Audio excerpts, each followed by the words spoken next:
ایک صحابی رسول جن کا نام تھا جریر بن عبداللہ البجلی رضی اللہ عنہ.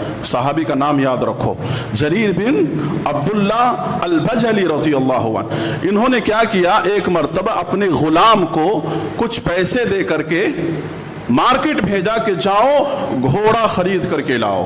گھوڑا اس زمانے کے اندر سواری کے لیے استعمال کیا جاتا تھا.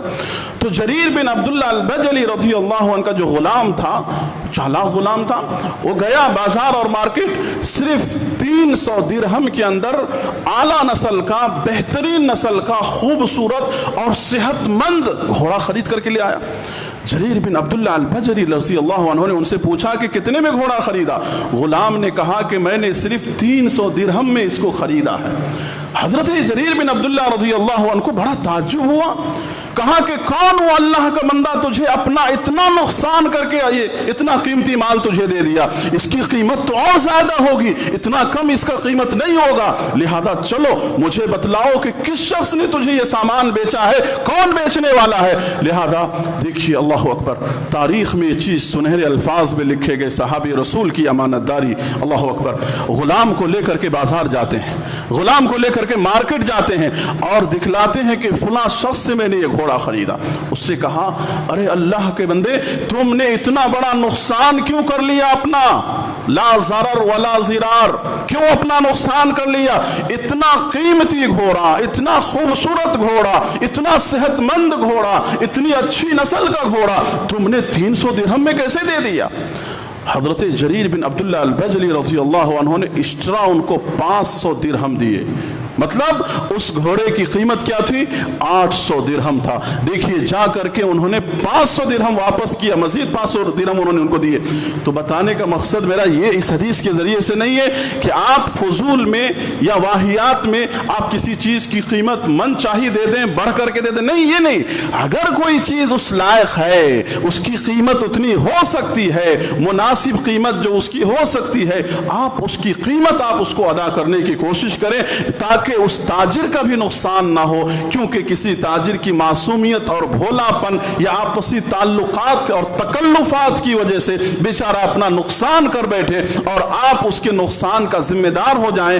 تو لہذا ان باتوں کا خیال کرنا چاہیے کہ جو چیز جس قیمت کی ہے وہ قیمت ضرور انسان کو چکانا چاہیے اور دینا چاہیے. اور اس کے بعد دوسرا اصول جو ہے وہ یہ ہے، اللہ کے رسول صلی اللہ علیہ وسلم نے جو ہم کو بیان فرمایا وہ یہ ہے، ایک آدمی کی مصلحت کا خیال نہ رکھ کر کے بلکہ سماج اور سوسائٹی اور معاشرہ اور اجتماعیت کا خیال رکھا جائے بزنس اور تجارت کے اندر، جس کو حدیث کی اصطلاح میں کہا جاتا احتکار کرنا. احتکار کا مطلب ہوتا ہے اسٹور کرنا، کسی چیز کو، کسی غلے کو، کسی اناج کو، کسی بھی چیز کو احتکار کرنا، اسٹور کرنا. یعنی کوئی سامان ہے، اب آدمی کیا کہتا ہے کہ بھئی یہ سامان ابھی مارکیٹ میں کیا ہے، اویلیبل نہیں ہے. اب وہ کیا کرتا ہے، کسی آدمی سے پورا کا پورا کنٹینر خرید لیتا ہے، پورا کا پورا کنٹینر خرید کر کے وہ اسٹاک کر لیتا ہے اور اس مال کو مارکیٹ میں جانے نہیں دیتا ہے. مارکیٹ میں کیوں نہیں جانے دیتا ہے؟ اس لیے جانے نہیں دیتا ہے کہ جب اس کی شدید ضرورت ہوگی مارکیٹ کے اندر تو من چاہی اور خوب ریٹ بڑھا کر کے، خوب قیمت بڑھا کر کے میں اپنی منمانی طریقے سے اس چیز کو میں بیچوں گا. ضرورت ہے مارکیٹ میں، لیکن وہ چیز کیا کر رہا، کوئی ایک شخص پورا کا پورا ایک آدمی کو بیچ دے رہا اور پورا کا پورا وہ اسٹوریج کر لے رہا، اور اسٹوریج کرنے کی وجہ سے مارکیٹ میں مال اویلیبل نہیں ہو رہا. جب کہیں سے مال نہیں آتا ہے اس وقت یہ اپنی منمانی قیمت ڈال کر کے لوگوں کے خون پسینے کو چوسنے کی کوشش کرتا ہے. اللہ کے رسول صلی اللہ علیہ وسلم نے ایسا کرنے سے، ایسی تجارت کرنے سے، ایسے اسٹور کرنے سے اللہ کے رسول صلی اللہ علیہ وسلم نے منع کیا. ہاں بزنس کے اندر بھئی آپ کو ضرورت ہے اسٹور کرنے کی، آپ مارکیٹ کے لحاظ سے کر سکتے ہیں. ایسا نہیں اس حدیث کا مطلب یہ سمجھے کہ بھئی خطبے کے اندر اسٹور کرنے سے منع کیا گیا. نہیں، آپ کریں جو کہ ضرورت مارکیٹ کے اندر جس حساب سے ہوتا ہے، جس طرح سے آپ مال لیتے ہیں اس اندازے کے حساب سے کریں، لیکن اس نیت کے ساتھ آپ نہ کریں کہ میں اس کو اسٹور کر کے رکھتا ہوں لیکن جس وقت ضرورت لوگوں کی ہوگی اس وقت میں اس مال کو باہر کروں گا اور اس وقت میں خوب. جیسے کہ آج آپ دیکھتے ہوں گے مختلف کمپنیز ہے،